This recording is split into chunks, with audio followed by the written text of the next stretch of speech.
Di ba hindi niya kinakain yung mga kasama niya? Kasi busog yan sila. Naalagaan ko.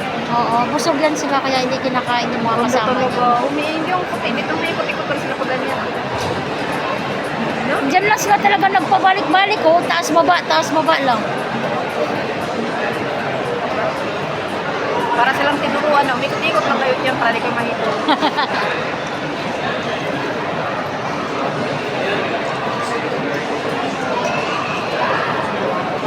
Yung dalawa na yung nakaano dun sa, nakahinata dun sa ilalim. Napagod. Napagod na yun, kakalangoy.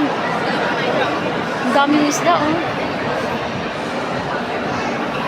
Yan po ang isda dito sa Dubai. Hindi kinakain, kundi pinaglalaruan lang. Yung malaki babe yun, oh.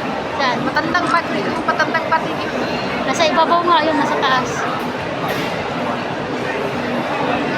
Pating nila dito, di nangangain talaga ba? Hindi nga nangangain.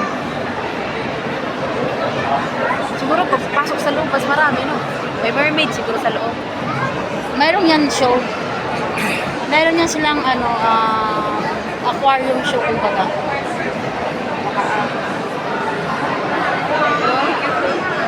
Ano yung paniki? Ay, paniki. Ano yung pagi? Pagi. Ay, no, sabay sila umakyat ng pagi. Ay, ang cute naman tingnan talaga. Oh. Yung isa may buntot, yung isa wala. Ang cute talaga nila tingnan. Oh, yung laki ng lapu-lapu, oh babe. Oh, yung Saan? lapu-lapu sa ilalim. Yan, oh, lapu-lapu. May dalawang shark. Gala-gala lang sila. Anong isda ba yan? Masarap yung kinakain. Hindi ba kayo napapagod dyan? Taas baba, taas baba. Masarap yan.